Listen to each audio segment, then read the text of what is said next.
Hey, what's going on, everybody? My name is Corey, better known as the Seaman, and I want to welcome you to another edition of the Seaman's Cinema Sit Down. I told y'all I had gear on gear ready for this movie, man. We've been rocking the red hat for a while. Broke out the t-shirt this morning. Then I took a shower, so I was a little warm, so I opened up the windows, but then it got cold, so I was like, let's throw on the hoodie, which I really dig, man, because it's got the symbols. The symbols are on the shirt, too. They're just, like, on the sleeve. These big ones, man. Oh, God, I love it. And obviously, I mean, if I'm in my all black, it's because we got some things to talk about. Maybe featuring a guy who's wearing a lot of black. There's a couple people who are black in this movie. There's actually a wonderful Wonder Woman joke where she's talking to Alfred, and it's like, you know, maybe you should fit him with a lasso, just in black. So, man, I have so much fun talking about this, man. You already know it's up there. It's on my chest. Let's not waste any time, man. We got spoilers to talk about. So why don't you pull up a chair, take a seat. We are getting ready to dive in spoiler-filled into Zack Snyder's Justice League. And if you peeped my non-spoiler review, you know I love the crap out of this movie, man. It was so freaking good. My energy is still, like, all the way up here, and I have been awake since, like, 2:30 in the morning.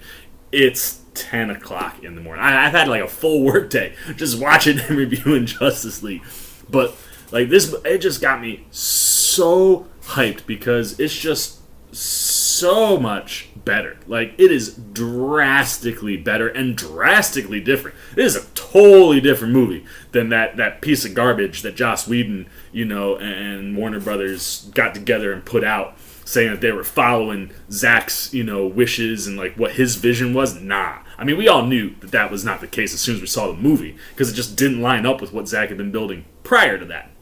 But now, having seen what Zack's vision was, they're almost completely different movies.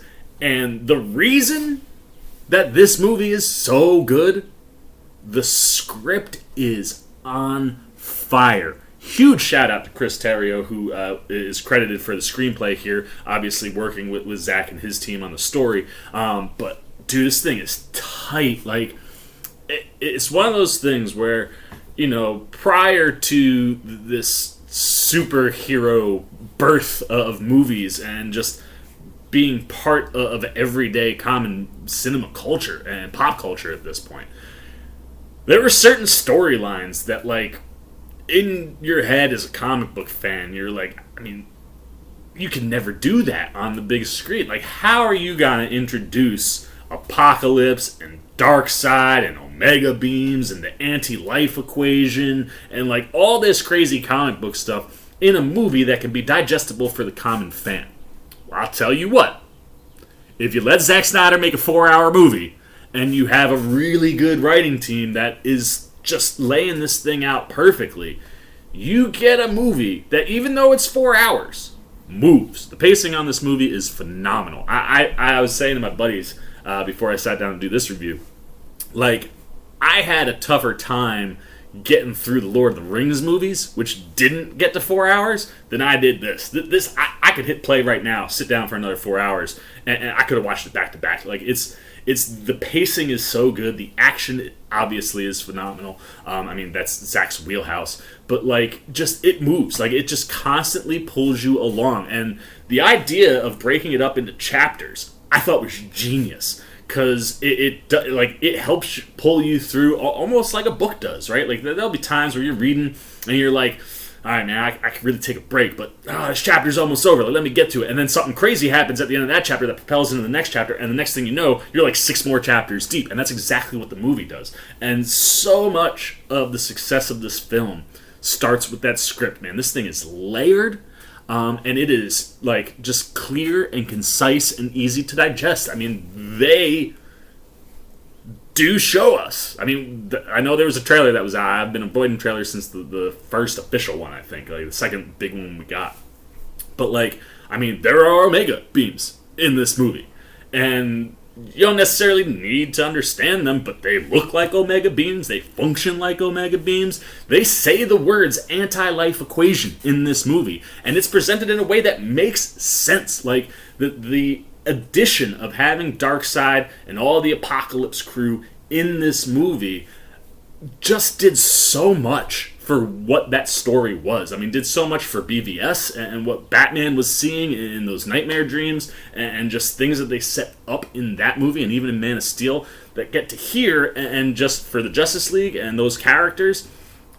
It's a full arc, man. It gets you all the way to the end, and it brings in these big bads that, could easily be confusing if not done correctly. And they crush that stuff. And having those guys in the movie makes Steppenwolf such a good villain. And that's where we're going to start, man. Like I said, the script, I love that the script deals with sacrifice. Like sacrifice is a major part of this movie, and what it means for each one of our heroes, what it means for our villains, what it means for our regular everyday people. Like the idea of sacrifice as a constant throughout the film, and how that just like carries and builds on all these different stories that are going on. It's a central theme that really holds this thing together and puts someone like Batman or like Cyborg in the driver's seat to kind of be that like center that you need to kind of ground this whole thing. But like I said, I want to start with the guys we didn't get in the last theatrical movie that Joss Whedon. I would like to forget that he even did it, man. It's the man should be like put in movie jail, man, for what that film is, and specifically what they do. Or cut out of the movie from a diversification standpoint, man. Like, there are some awesome beats for the Amazons that don't exist in that movie. Cyborg, as we have all heard and all figured, is the heart of the movie. His story is phenomenal. And to have that cut out is just, it's appalling on so many levels. But when you're talking about big bad, Joe, like, I as a comic book nerd, like, seeing it did it in the trailer, just seeing him in a live action representation, even though he's all CGI, but the visual effects are phenomenal.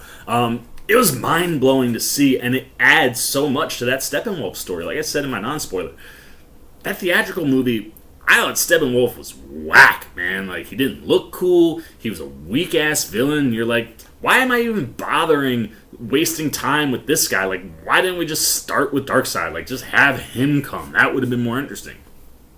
Not when it's done right! And like I said, having that appearance of Darkseid and Darkseid and Granny Goodness, while, Granny Goodness is more, like, in the background a few times, but adding in those elements and giving a communication point to Steppenwolf, rather than him just talking to the mother boxes all the time.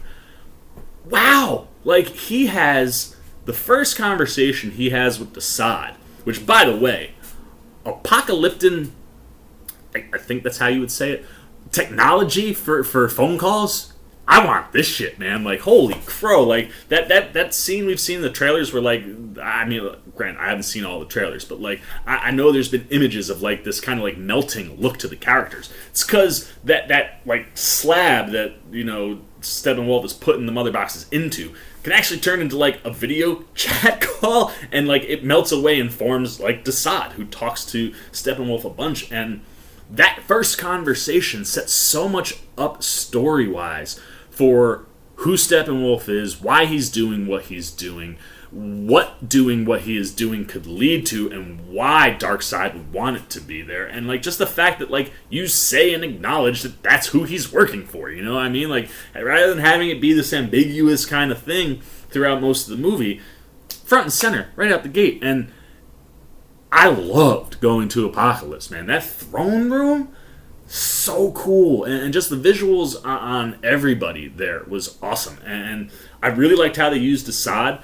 It's a good introduction to that character, even though it doesn't really get into the things that Darkseid is best at, like, torturing people. But you can totally understand, like, that's Darkseid's right-hand man. You know what I mean? Like that's his dude that'll go and make sure stuff gets done. But then, when Darkseid needs to show up, or needs to speak, or needs to do something, or jump on that video call, like, absolutely crushes it. And Ray Porter, who voices Darkseid, oh, phenom, dude. Like, very little. There's not a ton of Darkseid in this movie. Like, don't get it twisted. Like, when we heard 4 hours and all this stuff, like, my head just immediately went to, like, oh man, we're gonna get more stuff up at Apokolips. There's not a ton of it, but what is there is really good. And I loved everything about Apokolips. And like I said, what it sets up for Steppenwolf. And then when you're talking Steppenwolf, dude, like the way his armor freaking moves, and we've been seeing it in the trailers, it's just so visually pleasing to look at. And then when he takes that armor down, like that bone type structure and feel to his skin, like it's just cool, man. And even the parademons, which of course we've seen before, like just all of those visual elements just hit so good. And when he's wielding that freaking axe, man, and that orange lightning and stuff is attached to it, like that's a weapon that a big bad wields. And that is like another thing that just really helps the whole Steppenwolf character in, you know, just making him seem more threatening. I mean, one of the weakest things for the Justice version was Steppenwolf. One of the strongest things in the Zack Snyder version is Steppenwolf. Like, it's crazy what a little bit of storytelling on your bad guy will do to you. We say this all the time with these superhero movies. Give a little depth to your villain. Give him some background. Let us understand what his deal is. And like us comic book fans, we might understand what's going on without a ton of detail. But like to the common fan that wants to consume this, I would imagine that like that storyline seemed real muddled, especially after you watch this one. So it was just so awesome to see how, you know, Snyder visualized all this and made it look. And there's like this cool like purple tint that kind of rolls off the metal of Steppenwolf's armor. Like every time it popped up, I was like, ooh, that's cool, man. Like I don't know why it's there, or like what it's doing, but it looks wonderful. Same with his eyes, man. Like right toward the end of the movie, like final battle, his eyes all of a sudden, like after the mother boxes, like are starting to, you know, come together, and I can't think of the freaking word now, but they're you know they're syncing up and becoming like one. His eyes like start glowing for the final fight. It looked awesome, and then what they do to Steppenwolf. I mean, we'll talk about Superman, but my dude like gets to a point where it's like I've fought aliens before. I know how this all goes. There's a moment, man, like between like in the end, like with him, Wonder Woman, Aquaman, where they're just tossing him around, and Supes ends up on top of him, and he's just pow, pow, pow, pow, and then he lights up them eyes, which to date still one of the best visuals in these movies is the way his eyes light up, and that you get that glow under the skin, and then the beams come out. Cuts off like one of his horns. It was so badass. I like the other thing too that I wasn't necessarily expecting. There's a lot of blood in this movie, man. When we get the full backstory to who Darkseid is, like Diana tells Bruce that whole story about the first time man came together, and I think at that point you're looking at like what's it, Uxas, the version, like the young version of Darkseid, who's not like this all powerful, like unstoppable type character yet.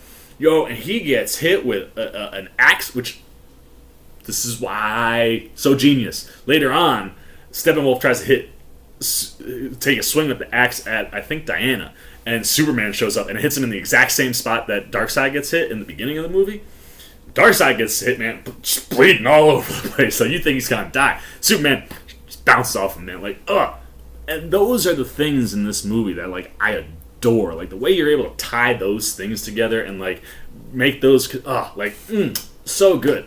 But the other big thing that was a drastic improvement in this movie, the mother boxes themselves. While they don't do a ton, their utilization and like just the way Steppenwolf goes finding all of them, again, getting that full background story even more fleshed out than what we got in the Justice version.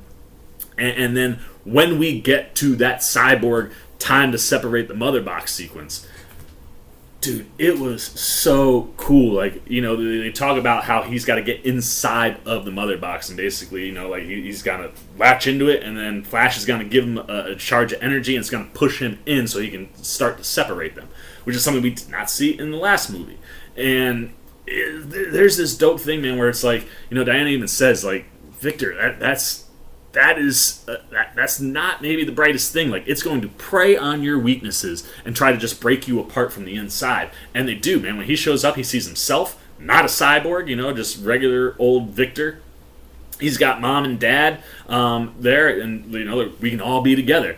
And then Vic shakes it off, and he's like, no, this isn't what it's supposed to be. And he starts to split them, and they turn into like these three witches, which they kind of reference or they do directly reference like these three beings that kind of had the mother boxes. So it's like kind of like a vibe to them, but also like Greek mythology, man, right? Like the fates and stuff like that kind of vibe. And they were like scary, decaying, like creepy, and it was just a cool visual and like just a cool way to utilize the mother boxes. And having, like I said, having Steppenwolf not talking to the mother boxes the whole movie, rather talking to the people on Apokolips, like it just, all of that just elevated it so much. And I just loved everything that they did with our villains here. I mean, like really good stuff. And by the time you get to the end, I'm like, yo, I need that sequel because I need to see what Darkseid gonna do, man. Because after they beat Steppenwolf and the final blow, man, Suits throws him into the boom tube and Wonder Woman cuts his head off, right? And then he lands on the ground and Darkseid just puts his foot on him like it's a rock and then crushes it. Like, you failed. I should have done this all on my own. Even Darkseid like makes a comment where he's like, I told you that he wasn't gonna get the job done. And, like, you got this feeling. Like, Darkseid's like, all right, I guess I got to do it the old-fashioned way. We just got to go destroy the crap out this planet. I want that movie. The other thing that I want more of are the Amazons, dude. One of the, just biggest faults in that Justice version is how much he cut out of that Amazon sequence, and specifically the stuff around the mother box. Like, that whole scene, man, when they're getting ready, and Steppenwolf's talking about fear and stuff, and Hippolyta's like, Amazons, show him your fear, and they all yell, we have no fear, and then like they all, like I said, sacrifice, a huge thing in this movie. Like, they all know they're willing to sacrifice and die right in that minute to make sure Hippolyta gets out of there with the mother box. And that stretch, man, like, as they start to, like, knock out those things to make the whole thing collapse, Hippolyta's behind, and the last two, like, catch the rocks and end up getting crushed by them so that Hippolyta can slip out. But, like, that whole vibe and, like, just seeing the Amazons willing to sacrifice everything to try to stop Steppenwolf, like, it was just such a powerful sequence. That whole Amazon sequence was just so much better than what we saw before, and like I loved it. And I think one of the other things that was talked about around the movie was like the decision on like the wardrobe of the warriors and the Amazons, and they're scantily clad to a degree, but it's not sexual. It is raw power, man. Like, you're seeing like abs and muscles popping on arm, and like you're just seeing that like raw power physique of these Amazonians, and it was awesome, man. Like, I was like, yo, give me that, man. Like, 300 with women to a degree, like, and that's why that type of stuff works in this movie, because of who's doing it and how they're doing it, and Zack's vision just time and time again throughout the entire film just trumps everything. And you really get to see his brilliance here because it's unfiltered. He didn't have to cut stuff out for the studio. The studio's like, we need something on HBO Max, so give us whatever you got, Zack. And, that is one of the best things about the film, is that, like, we get exactly what Zack envisioned in his mind. And everything, man. Like, that whole Amazonian sequence, and how, like, even though Diana left, like, how important she still is, specifically to Hippolyta, and like, that, where they lead, with that arrow that lights the flame, that signals, Diana, that something bad is on the way. I just loved how all of that stuff played out, in the movie, and it was just absolutely wonderful. Now, before we get into our Justice League, there's one other villain we got to talk about, or I guess a couple villains, but this Knightmare sequence, Jared Leto's Joker. It is the second to last thing we see. The movie ends, you get your little epilogue, like where people are, and then all of a sudden we're just in the nightmare sequence. And naturally it ends up being, another Bruce dream. But we see some stuff, dude. Like, I guess we'll talk about that with Cyborg. Cyborg kind of gets a vision of that future as well when he's in the mother boxes, and like you see this shot of Diana with the coins on her eyes on a pyre of fire, like she's dead. Oh man, those moments. But the whole Apokolips vibe was sweet. Like, I love the look of all the characters, right? Like Cyborg, he's got this big like overcoat on because he's got like a serious gun situation going on. Obviously we know what Batman looks like. Mira looks friggin' badass. We've seen the images of Deathstroke, with that white mohawk. And like everybody, in the Barry Allen, we finally see the Barry Allen that we see in BVS, who reaches out to Bruce and is like, Lois is the key. And even Bruce in this movie, like when they're like, Diana says, yeah, she is the key, man. The key to Superman's heart. Like, we all have one. He's like, I don't know if that's what he meant. It felt darker. And did it mean darker? Because in this Apokolips sequence, we find out that seemingly it seems like it was Bruce's fault. Joker kind of reveals that he let Lois die. And Lois's death leads to evil Superman working with Darkseid, which is a terrifying team-up in and of itself. But I want to talk about this Jared Leto Joker, because he just continues to impress me with this character, because he just goes places that we haven't seen it go before. And while, I thought the gangster aspect in Suicide Squad was an interesting take and something that could work in a modern time, this take with Jared Leto, I like even more. Like, he is just a total wild card. You have no clue what the hell he's gonna do, what he's gonna say, how he's gonna laugh. Like, everything about him, you're just like, at some point, how are you gonna trust this guy? And granted, this is a nightmare vision for Batman. But the thing I love the most, besides Leto just chewing on the scenery, is the conversation between him and Batman. And it's one of those things that really ties in to that Batman story that started in BVS, where Bats is just willing to sacrifice his peeps, right? Like, in BVS, we see, like, the Boy Wonder with the ha-has all over it, and you're like, that's a reference to Joker killing Robin. And Joker references that, man. He's like, you just willing to you'll sacrifice all your own folks without ever sacrificing yourself.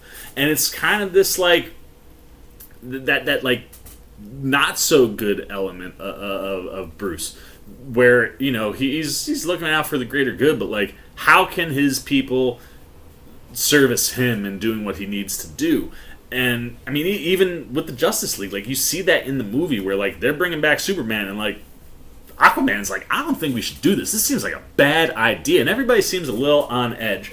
Wonder Woman just like, but we need Superman. And anytime someone tries to stop it, Bats is just like, no, we're doing it. I don't care what you say, we're doing it. And it could lead to really, really bad things. And that conversation with him and Joker was just wonderful. It's one of those things where it's like, that's one of the few things that was new shot. And, Zach had said, like, I want the opportunity to have Jared Leto and Ben Affleck have a real scene together was just too good to pass up. And it expands on the Bat story and the psyche and where Bruce is. And just the back and forth was wonderful, man. Because Joker, like I said, you can't trust him, man. He is creepy, man, with that red, like, makeup around his teeth are black almost. Like, he is just a total wild card. When he starts talking about Robin, like, Batman gets real defensive. He's like, you watch where you're going. You know what I mean? Like, because he's talking about loss, and I think somebody says, like, who have you ever lost, Bruce? Like, give us a loved one that you've lost. Joker's like, I know some people he's lost. And as he's kind of saying that, Bruce, Bat's like, you watch yourself. I understand that we got to work together right now. I think Deathstroke's like, do we really need him? And Bat's like, yeah. But if you cross that line, I promise you, I will kill you. And, he makes a mention to, like, Bruce holding, someone dying in his arms. And Bruce flips it on Joker. He's like, funny you bring that up, man. Because when I was holding Harley Quinn and she was bleeding out, she said to me, make sure you kill him. And you kill him slow. And I am going to effing live by that promise. I promise you that I will end you. But right now, we got to do whatever. And, then Dark Superman, evil Superman shows up, working for Darkseid because Lois died, and you see those eyes starting to light up, and you're like, he's about to wipe them all out. And Joker is just laughing his ass off, and it's like just a combination of like, what can we do? I can't do anything. So like, that's funny, and like also like, like just laughing at the situation, and like it just so perfectly like hits that chaotic chaos that is Joker, and it's something I want more of, man. Like I said this in my non-spoiler, the Snyderverse needs to come back, man. We need some of these people to come back. I would love to see Darkseid come over and this apocalyptic dream come true and see how that movie actually fleshes out. But I just want like Batman and Joker on screen together, man. Like Ben Affleck and Jared Leto were magnetic in a very, very, very short scene.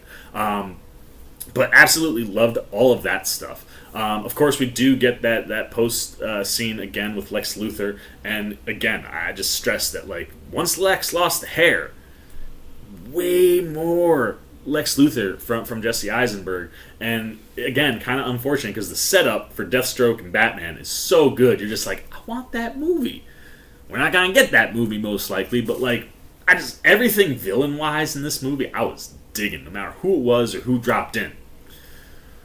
But the thing you love even more than the villains, man, are our superheroes. And, like, the story for this Justice League is just, it's so strong. And it makes them coming together work better. And it elevates all of these characters. They all get legitimate screen time. They all get, like, some really fleshed out stories. Maybe the least of that is Aquaman. But, Aquaman, how much can he do when he's outside of water, right? Like, it's one of those like give and takes, but Momoa constantly finds way to just make you go, look over here, look at me. I'm Jason Momoa, my man. You know what I mean? But the thing that I loved, and I've said it time and time again, is the idea of sacrifice and what sacrifice means to each of these characters and what they're willing to sacrifice. And you have someone like Batman who's willing to sacrifice it all to make right what he made wrong. You know what I mean? Like, his fight with Superman leads to Superman's death, and that guilt just weighs on Bruce, and weighs on Bruce in a way that is eerily similar to Tony Stark in some ways, where it's like, he'll do whatever he has to do to make it right. And there are points and moments where you're like, he like might be not okay, but like he's willing to sacrifice the other guy so he can do what he's doing on the outside, while the big fight's going on inside. And I just thought that the Bruce Wayne stuff was just so layered, and Ben is just, he's so good, man. He does that Bruce Wayne stuff so well, and this movie, like, really, like, just proves to you that having money is a superpower, man. Like, the way they utilize him, and he'll go from, like, a helicopter to a plane to the most crazy looking, awesome, like futuristic Mercedes-Benz you've ever seen to pick up Barry. Like, and everything that he builds and creates, like, without Bruce and that money, you're not going to have what you need to get the job done in this movie. And I really liked how they kind of built that out with the character, and like I said, pulled off of what started in BVS and really gives you a full kind of arc for Batman in these two movies. And speaking of the Bat, Jeremy Irons is far and away the best Alfred we've ever had live action. He is utilized perfectly in this movie, like to the point where like any iteration of Alfred you've had, whether it was just like the classic butler or the butler who was, in the military or has smarts or can do things for Bruce, the guy who's in the chair when Bruce is out, all of those are encompassed in Jeremy Irons, and his performance is just so strong, and I just love the way that they utilize that, right? Like, it's just him and Diana at one point, and Diana's going to make tea, and he's like, I'll make the tea, don't worry. And she's like, Alfred, it's okay, I can do this, like, no problem. And like, as she's doing it, he's giving her all the instructions, like, no, you gotta do it right. She's like, you sure you don't want tea? He's like, like, I love that. That's that butlery Alfred. But you see him working on tech in this movie. They explain the gauntlets. They used technology off of Superman's ship to create, like a skin on the gauntlets that absorbs energy. So that allows Batman to go out there and fight some of these crazy weapons and stuff because he could sink them in with his gauntlets. And then how that plays when Superman shows up, the bad Superman. Like Superman hits it and like eventually either Bats rips it off or it breaks off because like it's just so much. But like even Bat's still able to hold it off, and like Alfred is the one figuring that out. Alfred is helping Bruce work on the airship thing that they're gonna ride on and try to get out that's not flying. And there's a point when like Bruce brings everybody in. He goes, "Guys, this is Alfred. I work for him." I just love that element of Jeremy Irons so much, and like I said, he just nails this character so much. Like I said, I love all the elements of sacrifice, and specifically how that plays into that conversation with Joker, and how that conversation just highlights the story that we've gotten with Bruce thus far. And I love where the movie ends. The last thing we see is Bruce has that nightmare dream, and he wakes up and he hears something outside, and you're thinking, oh man, maybe Superman's coming or whatever, and freaking Martian Manhunter shows up, and that's not his first appearance. He pulls the old switcheroo on Lois, where Ma Kent shows up, and no weird sexual jokes or anything like that. This is just like a serious mom-daughter kind of conversation. And then as she like leaves, you see her transform into Martian Manhunter, and then he mutters to himself like, the world needs you too, Lois. Like, you gotta stop living in this grief and get back to work, because the world needs that work. It needs someone to be that voice, which I love. But then, yeah, like Martian Manhunter shows up at the end, and Bruce is like, "Who are you?" And he's like, "I've gone by many names." And the last thing he says is like, "Oh, by the way, one of those names is the Martian Manhunter," and then he flies away. But basically tells Bruce, like, Darkseid's not done, right? Like, he's going to come back, and he's going to try to take this world, and you're gonna need more heroes. Bruce like, "Hey man, I got room. Come on, fight, man. I don't care. You some crazy kind of alien that just showed up out of nowhere." But like, where do you leave off on that story beat? I'm just like, I need that freaking Justice League 2 or a Batman Deathstroke movie. Like, I hope and I pray, and I will hope and pray every night until it happens, because it happened with the Snyder Cut, that we get a full-on cut of the movie. That is a sequel to this. Like, I need it. I need the Snyderverse to come back, people, because like the things that just are at play in this movie just get me so excited, and I want them all to come back. But yeah, the Batman stuff obviously is fantastic. Speaking of, there is a team moment, right? Like kind of like in Avengers 2, where like they're all in the woods and they kind of all it's like a cover or splash page photo. There's one, man, that I guess leaked. I heard it leaked. I didn't see it until the movie, and when it hit in the movie, I was like, that's so gorgeous. And it's like the Batmobile thing that he's riding, like kind of flying through the air, and you got Wonder Woman and Aquaman and Flash and Cyborg, like all over. Oh, it's gorgeous. Just had to point that out. This is so freaking awesome. But then Wonder Woman, man, I love Gal Gadot.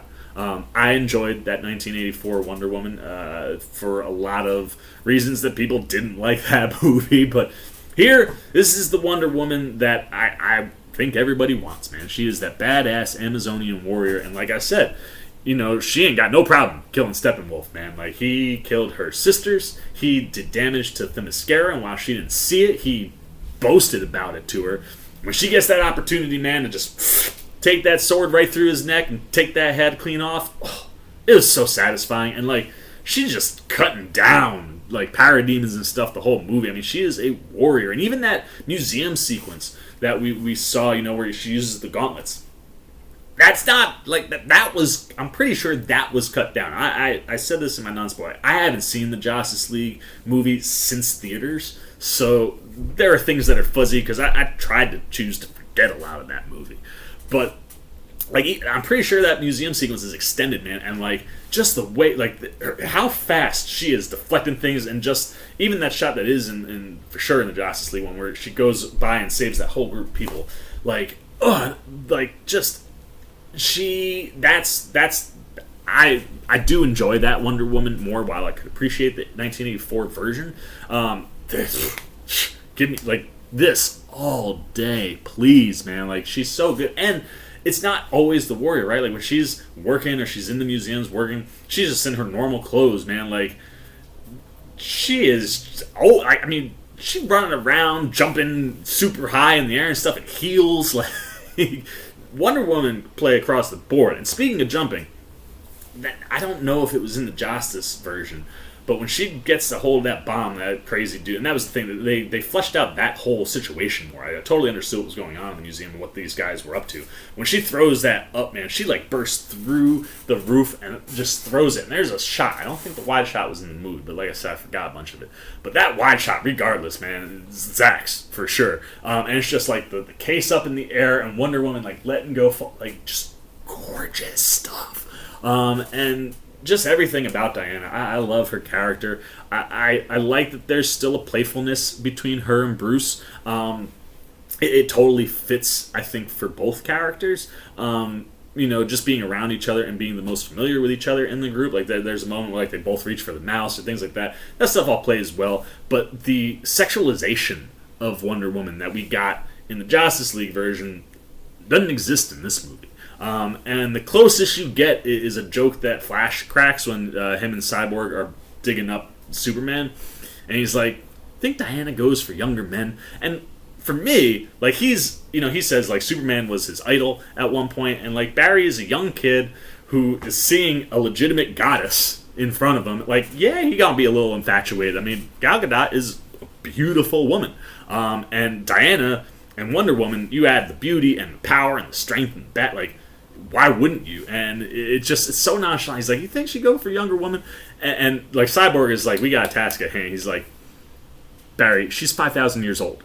Every man is a younger man. Like, that stuff plays so well. But like, getting rid of like Barry falling into her chest, cutting out that whole Momoa sitting on the lasso of truth, like, it just, none of that meshed. I mean, it meshed in whatever Joss was creating, but with this story, with what they're doing here, that stuff wouldn't have been appropriate and it doesn't fit. And knowing that Zack didn't want none of that just, again, makes it so much better. And I just continue to love Gal, man. She's so good. And I love when they give her like the Indiana Jones stuff. Like, I loved her going to the Amazonian temple where the arrow landed and finding like the door that leads to the secret, lair that tells the whole story of Darkseid and what's coming. And I love just, seeing her go through that and then tell that story to Bruce. All of those things just worked big time for me. And I want more. Everything in this movie, I just want more of. And specifically in the team setting, like, she just pops so much with what she can do. So, obviously, loved Gal and Wonder Woman.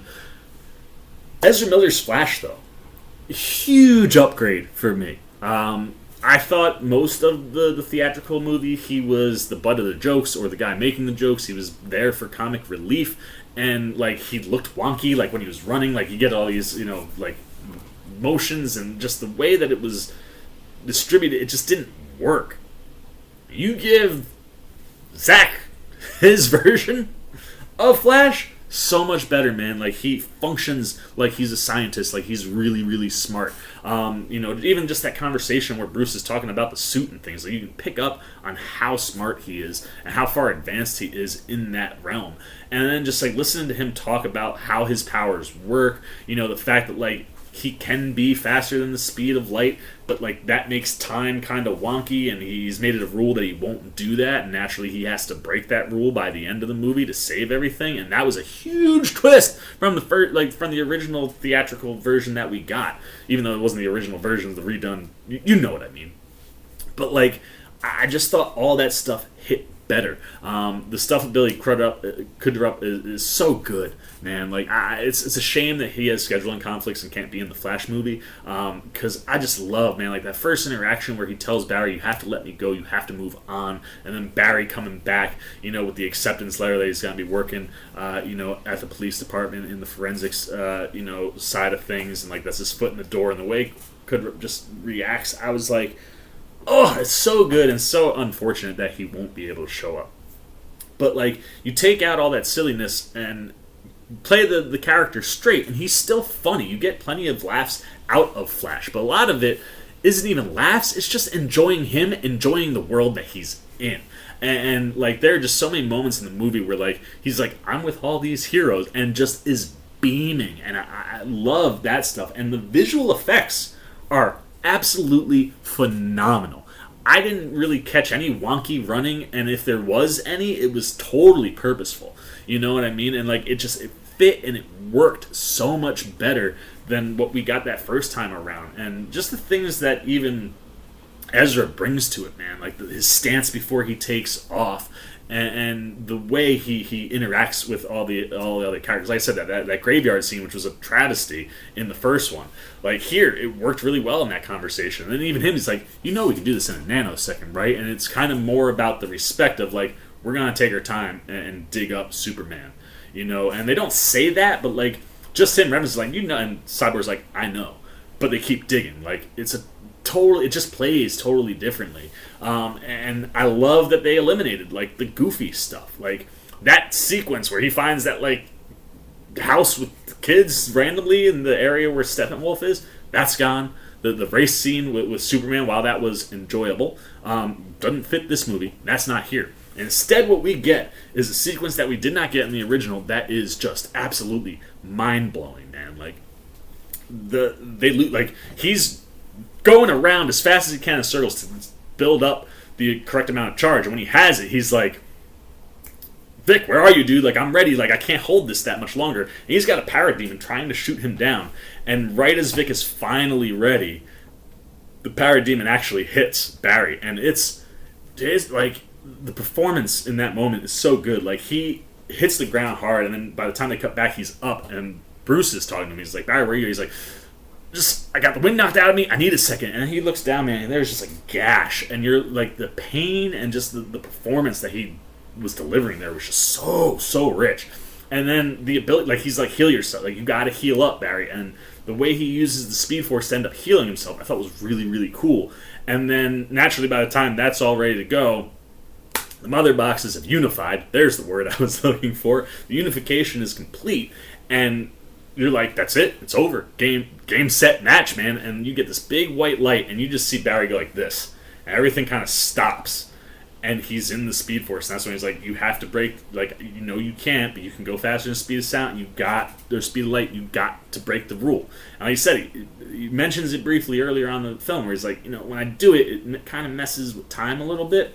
And as he starts to take off at that speed, you start to see everything slowly rewinding, and the visual of him approaching where they all are, and where the mother boxes are, and where Vic is, like, you're literally seeing the street repave itself, and as it does, like, every step is like just hitting right under. And there's a moment where he's like, you got to pick your own path, Barry. He can actually see other versions of himself running through, and there's just like a moment there where you're like, I see how you get to the Flash movie that they're going to do. I know Machete has said it's not the Flashpoint movie, but knowing that Cudrup can't come in, and they're bringing in his mother, he's going to go back in time and try to reverse that. Now, it's probably going to be something different than the Flashpoint movie, but, that beat, I think, sounds like it'll stay the same, and that moment and sequence in the movie perfectly sets that type of thing up. And it's just one of those, like, everything about Flash hit in this movie in a great way. Even the scene with Iris, like, there are just moments in this movie you're like, why did you cut that out, man? It's like a 2-minute bit, and like, we've seen him like break the glass and go out, but when he actually goes out and does it, this truck hits a hot dog truck first, and he's at a job interview for a dog nursery, or maybe like a dog sitting type business. And he goes out there, and he gets down, and everything stops, and the first thing he does is he sees one of the hot dogs and he smiles to himself and he grabs it. I thought it was just a comedic bit because he has to constantly be eating, so I thought it was a snack for himself. So then when it's all over and he ends up back in there, he's with all the dogs and he's like, yeah, I always have a meat snack for the dogs, man, trying to get that job. But the scene with Iris, man, is just, it's so beautiful. And there are so many things in this movie that are beautiful, but this one, the care to which it is, they pass each other and you can just tell, just the look that he catches, there's an interest there, And when he goes out, the car is flipping up this way and she's falling out of it. And you would think he'd just grab her, put her down, but moving at that speed, he could probably break her neck if he moved her too fast. So you literally see him pull her arms in, nice, slow, gentle. He moves the hair away from her face right before he grabs that hot dog. But such care, and then as he brings her down, and then everything goes back to normal speed. I just loved that, man. It's those little things, because if he just grabbed and moved her out of the way, probably could have hurt her really, really badly. And again, just something that adds to that character, adds to that story, and I loved everything that we got this time around with Ezra, and the fact that the story felt more grounded and serious, and he has those moments that'll make you laugh, much like Jason Momoa just being himself.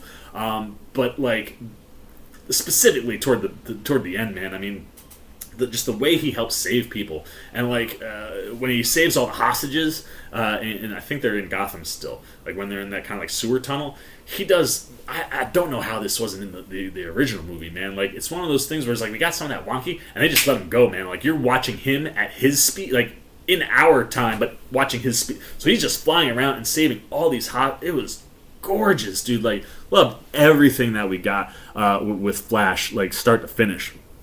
And then, I mean, if there's anybody that got served the justice they deserved with this movie, Ray Fisher's Cyborg. Good God, man. I said this in the non-spoiler. He's the heart of the movie. You know what I mean? His story is so rich, and that character is so well developed here. You just sit and you go, I don't understand how any studio could look at that story and go, we need to cut most of that out of the movie. It just seems suspect, man, and I'm so happy for Ray that no matter what happens, I hope that there's some sort of path to resolution that can get him back into the Cyborg suit, because like I said, I think the Snyderverse has got places it can go, man, and places that work. But I'm just so glad that he at least got to see the correct vision fulfilled, and the fans get to see what Zack intended him to be. And his story is so personal and so critical, and again, when you're talking about sacrifice, right? You have the element of his dad who sacrifices time with him to do whatever he's got to do at work, and how that impacts Vic, and the fact that his mom will sacrifice whatever she's got to do to be at those games. Really died. The football sequence was great. I mean, one, it was just fun to watch, but then the outplay, man, he has a conversation with his mom, and, he's like, you're just as busy as Dad, and you always make the time. And she stresses, he's proud of you. He just, his work is his work. And, that leads to the accident, obviously. And the way they play that father-son story in this movie, I mean, I just loved watching the Silas Stone character and how he worked in the movie and the interactions that him and Cyborg have. I mean, Joe Morton knocks this one out the ballpark, man. By the time he's already getting to see the full birth of him, and see that he wasn't gonna make it, and then Silas does what he has to do to save him, visually seeing that happen gives you both sides of that coin, man. You can understand both of where they're coming from, and they're at those odds, and there seems to be Silas wants to kind of try to make up for it, but he doesn't go about it in that loving fatherly way. He goes about it more like a scientist. You now have the world at your disposal, man. You could be great. Don't just lock yourself up in here now because you think you're some kind of an abomination. And that friction is so strong. There's a moment where Silas is look, if you won't talk to me, at least listen to what I have to say, and leaves a tape recorder on the table. And Vic listens to the first part of that tape, where he's basically just talking all the science and what it is Cyborg can do. And it's one of the coolest stretches in the movie, man. He's talking about how Cyborg can just interact with the internet and everything digital like that, man. Like, he has the power to make massive changes, change lives, things of that nature. And it's like, what are you going to do with that? How are you going to be the best? And to be the best, you have to resist that temptation. And they kind of go into like this world where, like, he's like, you have every nuclear arms. All you have to do is just think, and they'll go. And that's where you see him like put his hand up and go like this, and all the nuclear warheads fly off. But like, he can tap into anything. And then you see him watching video of this woman, and seeing her at different places, and like, she's struggling, like working 2 jobs, she's got kids, like, the situation isn't good. She gets evicted from her home, and he sees all of this, and what does he do? It's so cool too, man. Like, there's a little stack of money in her account, he just goes and then when she tries to take money out, all of a sudden it's like, congratulations, you won whatever, and it's like $100K. Like, that's awesome. And like, it plays into a scene earlier in the movie where his mom is called into the principal's office, and they're like, Vic is a smart kid, man, but like, he changed this girl's grades. Like, you can't do that, so like, also giving that, like, he is hacking like a hack person in himself before being Cyborg. I love that element, but that sets it up because his mom's like, yeah, but that girl lost her mom or dad or someone in her family. How could she ever pass? You know what I mean? If you guys weren't going to help with that. Like, at least what he was doing was out of the goodness of his heart. Like, he wasn't doing it to, like, cheat, the system or improve things for himself. Like, he was looking out for someone who was dealt a shitty hand. And that's the thing that makes Cyborg so great as a character. And then, obviously, that friction with his dad just exists the whole movie. And you get to this moment where, like, Silas tries to explain, like, I sacrificed what I sacrificed, hoping that you'll be better. And he says, I'm your father twice over. I brought you into this world, and then I brought you back to this world. And you can be mad at me for all you want. And there's an element to the sincerity in Silas's voice where it's like, he might even question, was it the right decision? What he did to his son to keep him, kind of a selfish move to a degree. Was that the wrong move? And you get to a moment where, Cyborg is leading everybody back to Star Labs. And, he just thinks it and sets the alarms off so it clears everybody out. But Silas doesn't buy it. He's like, they just swept everything. Like, there's no way there's an outbreak. And then he sees all the Justice League. He's like, no, it's real. Everybody get out of here. But the look he gives when they come in, it's like, what I did worked. You are with the best of the best in the world. And you're leading them in here, man. Like, you're the major player. Like, it's just this look in his eyes, man, where, like, you're just seeing a dad who's been second-guessing all the decisions that he's made and how that impacted his son, and to see that those decisions actually led to something great for him just sets it up where he's like, I've done everything that I need to do, and if I can save everybody right now, because, like, he's got the mother box right as Steppenwolf is showing up, as everybody else is, going separately. He sees them all come in, and then after they wake up Superman, the box falls out, and he finds it, and he knows something. They talk about how the metal internal heat can really spike, and he brings it in, and right before Steppenwolf comes to get it, he shoots it with this beam to increase that temperature so that'll show up on a map, so that you can find exactly where Steppenwolf goes. That's how they find him. But in doing so, ends up sacrificing himself, and, it's just one of these moments where, like, that story, man, is so strong and it's so powerful, and it hits you like a ton of bricks, man. Like, that was one of those moments that just made me roll tears, because it was just so beautiful, and, it was done through showing, not having to tell. You set everything up so that you could just have looks exchanged between these two that just means so much to those characters. And then, like, by the end of the movie, he ends up breaking that recorder, and by the end, he fixes it to listen to the dad's side. And, oh, man, that stuff is just, that's your VO over your epilogue, and it's just, like, it hits, man. I'm so happy for that character, and for Ray Fisher, and for Zack to have that vision be seen by by everybody, you know what I mean? And the other thing, too, that I do love here is the inclusion of Star Labs. Star Labs is so important in the comics. not just to Cyborg story, but just to the Justice League in general. And I loved being there. We got to spend a lot of time at Star Labs, and a lot of time with Silas, and a lot of time with Mr. Ryan Choi, who of course will become Adam later on. And they even make a nod, like he's a specialist in nanotechnology, and you're like, oh, dude, like yes, like that's. The things that are set up in this movie are just magnificent, man. And you love seeing that stuff. And you got Jason Momoa's Aquaman. He's Jason Momoa Aquaman, you know what I mean? Like, we know what we're getting from him, and this was that starting point. And a lot of that stuff, for the most part, still hits and feels, you know, in similar ways. But you get that whole sequence with Volko, and I think an even longer exchange with Mira, where you kind of really understand, like, where he stands as a character with Atlantis and the Earth, or the land, rather, and, like, while he isn't the best character when he's got no water access to him, things in and around that, like that shot, man, when he friggin' stops that water from flooding the tunnel so that everybody can get out, like, and just stays there, man, like, oh, that stuff just works so well. And then anytime he is in water, interacting with other water people, I mean, the Mira sequence, I thought the Mira sequence in the theatrical version was phenomenal. Here, I thought it was even better, man. There's a moment where she creates, like, an air bubble, which I still think is kind of wonky. I don't know why you need to create air bubbles to speak, but, like, whatever. We were still figuring out how this all worked back then.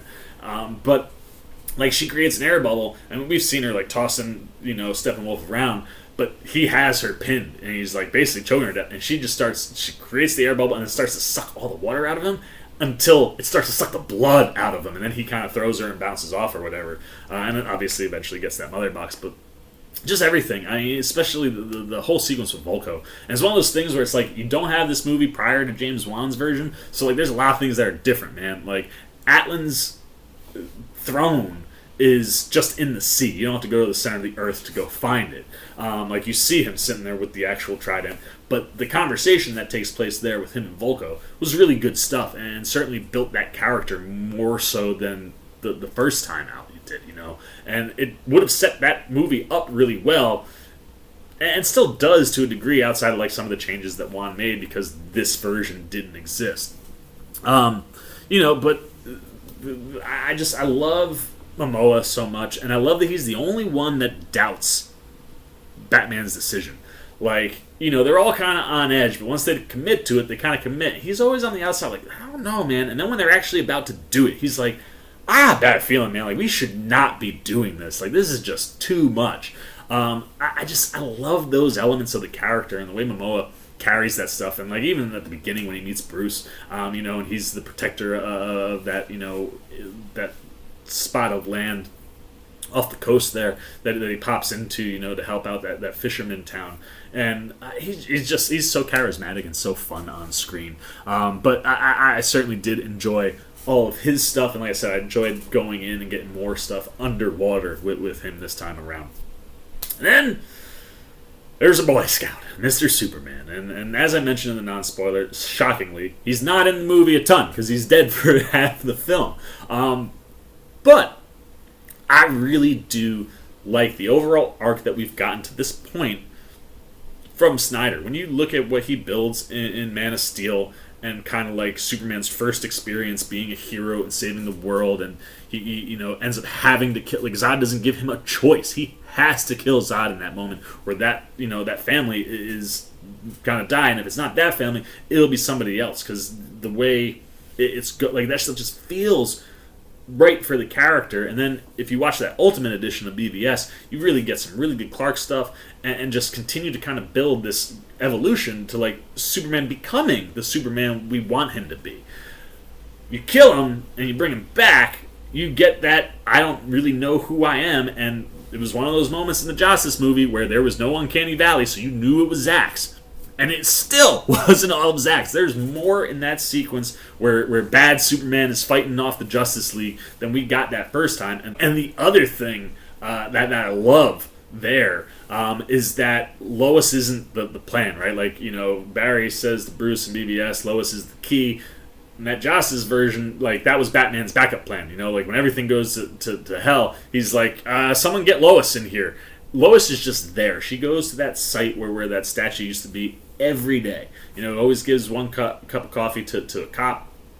And, you know, she just is in that area when everything is going down. And Cavill just continues, man, to just relish in that, like, am I good, am I bad area. And that is more interesting, I think, sometimes with Superman. And the fact that, like, he does break bad to a degree and fight the Justice League, and, like, you get a much cooler sequence with Flash. Like, I don't remember this the first time around, but there's, like, swinging and Flash is just continually ducking, but they're moving at the same speed. There's a bigger fight with Cyborg where, like, he has multiple arms coming out trying to beat on Superman. And then the sequence with Batman is chilling, man. Like, it's one of those where, like, Bats is kind of like MIA for a little bit as everybody's fighting, and then he shows up. And the minute Superman sees him, he just goes to beeline. And you see each hero. That's where you get, like, more of that Cyborg, you get more Aquaman, more Wonder Woman. They're all trying to stop him. That Wonder Woman back and forth, it's great, man. Like, he headbutts her, and she's like, ow. And then he, like, picks her up and headbutts her into the ground just so he can go after Bruce. And, you know, I think Diana even says at one point, she's like, I think Bruce knew this was going to happen. And, like, he is beating the crap out of Bruce. He throws him into a car, and he starts shooting him. And that's where, having those gauntlets be explained was awesome, because it allows Batman to, like, save himself enough times for Lois to show up and you know, make Superman sort of remember who he is. But I don't think he's all the way back. Like, he remembers Kansas and his mom and stuff, but, like, he's still a little bit on edge and a little shaky, I think, man. And he does push toward that violent end again. I mean, like I said, he cuts off that horn on Steppenwolf, which is badass. I loved it, man. Like, there are certain characters where it's like, you know, the MO, you can't kill people. In certain situations, like, you might have to. And he doesn't. It's not the kill shot. It is just like, keep fighting me, and this is what's going to happen. I will just pummel you and just dissect you slowly. And then he lets, you know, Wonder Woman get the final blow. But I love that element of, you know, darkness that's on the periphery. You know what I mean? Like, it could creep in. And certainly if we went to another Justice League movie and we got more stuff with Darkseid, that would definitely happen, where you would see Superman flip bad. I mean, we see that in the Knightmare sequence. We've seen it in both Knightmare sequences to that effect. And it works for Cavill because he can play that really, really well. And like I said in my non-spoiler, when you put these three movies together, I do like the story arc that we get for Superman, but it feels like we're just scratching the surface, man. Like, it feels like that character should be getting ready to take off big, and now we don't know if Cavill is part of WB anymore. It's one of those, like, fix this stuff, Walter Amato. Like, give me that Black Superman from J.J. Abrams. I'm cool with that. Just keep him around. Like, he's so good, and just, like, there's just so many qualities about Superman that Cavill possesses. And just everything that's tied to, you know, Superman. I loved Lois and Martha stuff. Like I said, they cut out those sexual jokes, and it was just a straight conversation, like mother-daughter stuff, even though it ended up being Martian Manhunter, which I just thought was a cool little, like, you know, and, like, that stuff really worked. But just everything that they were doing, you know, with Lois, like, even teasing that she might be pregnant. She got a pregnancy test in her drawer, the fact that she stops going to work, you know, which is why Martian Manhunter comes, you know, and then when she does get those moments with him, like, you can see just naturally the chemistry between the two of them on screen. That love feels so real that, like, yeah, that could wake up, you know, Superman to a degree. And what we end up ultimately finding out is that Lois is the key, not to saving Superman from himself, but for pushing Superman over the edge. You know, that version of Barry that talked to Bruce is the one we see in that Nightmare vision, and that's where we see, like, Lois. I don't know what happened to her, man, but I'm pretty sure, like, she is just skull and bone in Superman's arms, while Darkseid is just, like, looming right over top of him. And just all that stuff worked really well. Like I said, the Martha stuff was great. Like, you see her leave the house, and you still get that Bruce, you know, buys it, and, you know, Soup's like, how'd you pull this off? He's like, I bought the bank. You know what I mean? Again, that superpower of Bruce being rich, so important. But I loved all that stuff. And then the fact that like when they're taking him out of the casket, that like he was buried with a picture of Jonathan, like his dad, Pa Kent. Like that picture is there, and there's this wonderful moment where it falls into the water, and we're just focusing on it as it's kind of sinking.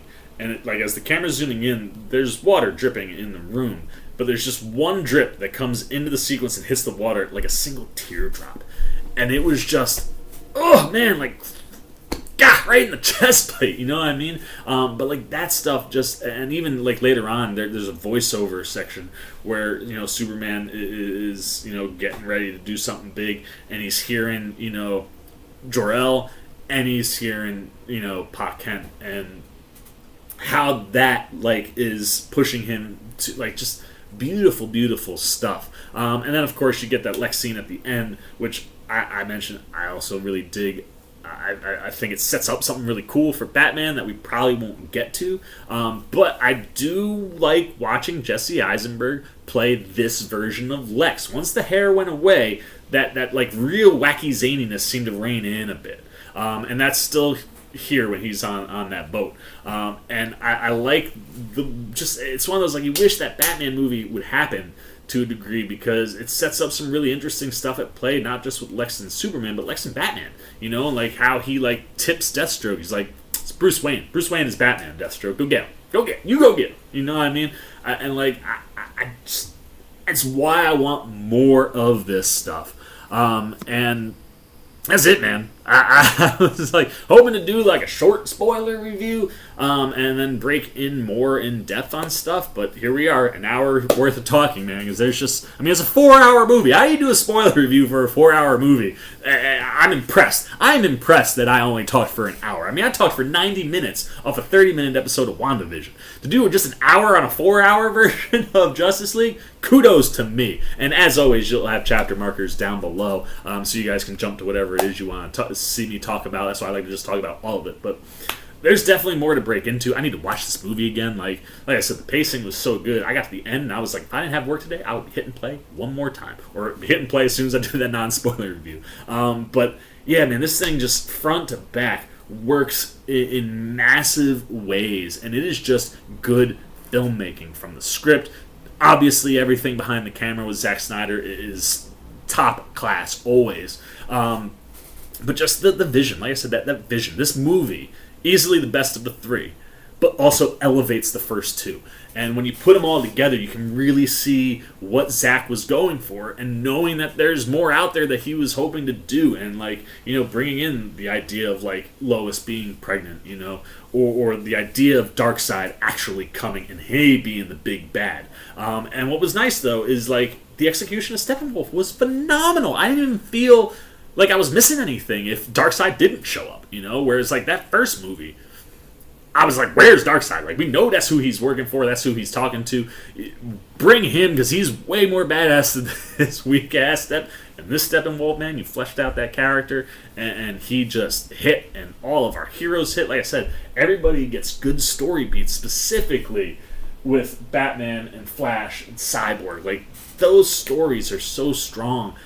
I hope there's resolution somewhere where we can get everybody back, and there's a path forward with this group. Because, God, man, there's something special here. Like, if this is the movie we would have gotten 4 years ago, people would have been talking about this like something that could compete with the Avengers. And we'd be in a totally different world with DC, I think. And it's just unfortunate that we didn't. But thank God we eventually did, man. Zack Snyder, hats off to you, man. I tell you, man, the moment that made me roll the most tears and like the quickest flip out of anywhere is like the end of the movie's happening and everything's playing out and the screen dips to black. I'm like expecting to come up and be like, directed by Zack Snyder. And instead, as those words come up, it says for autumn. Like, that's the moment, right? Like, where Zack is, worked to get this finished, and the outpouring of love and support from the fan base, and the push from the fan base that allowed this to happen. Like, it almost felt like that was gonna be the moment, man. Where you big letters like Zack Snyder's Justice League, and instead it's in big letters for autumn. Like, what are you talking about? Like, a movie that has so many connections to fathers and sons and family, and like, whew, man, like, that was, like, if you thought Silas Stone got me, man, like, when that For Autumn came up on the screen, like, if that doesn't show you where that man's heart is, I'm so happy. Like, so happy for him, man. I'm just happy that the world got to see the full vision that we would have gotten at least a decent cut of, you know, had things not played out the way they had. And I'm moved by this movie. And like I said, like, even if this movie hadn't come out, like, the guy was working on it, man. Like, that was like, I feel like that was therapeutic for him, man, to go through and work on it over the last 3-4 years. And I'm so happy, man. I'm just so happy, and I hope we get more, because the man certainly deserves it, and so does everybody that was involved, man. Everybody involved in this thing was just phenomenal, and I definitely think there's some cool places for us to go. So those, don't die, Corey. Those are all my spoiler thoughts on Zack Snyder's Justice League, man. This is an epic movie, and as I said in my non-spoiler review at Junkie XL, score, man, just adds to how big this movie feels, and it feels like it's big and it has the weight that it deserves to have. So I'm ecstatic about it. I've talked myself to exhaustion, at least for now. So I want to know what you're thinking, man. What you think of the movie? Did it work? Did it not work? Did you think it was better than what we got in the theatrical version, but still not your favorite? Did you love this thing like I love this thing? Do you want more of this stuff? Do you think there should be a push to get the Snyderverse reinstated and get everybody back on the same page and back playing ball together? What'd you think of Darkseid and how they handled Steppenwolf this time, how they handled our heroes? Anything you are thinking. Favorite moments, crazy things that happen. How good was the script? Go nuts. It's the spoiler review. Let it all out, man. Let me know what you're thinking about Zack Snyder's Justice League down below in the comments section. Look forward to talking to you guys down there. As always, if you enjoyed this video, please give the old C-Man a thumbs up. And if you're new, you want to come hang out with the C-Man, and you haven't yet, man, you like what we're doing, you want to? Come join that C-Maniac Nation, man. Jump over there. Hit that subscribe button. Hit that little bell if you want those alerts. And until next time, for the C-Man's Cinema, sit down. I've been the C-Man. I am signing off. Peace. Oh, hey, what's going on? You must be sticking around because you're looking for more content featuring this guy. Well, guess what? You're in the right place. You can check out more videos right here and right here. And if you have and you want to come join that C-Maniac Nation, you can hit that subscribe right over there.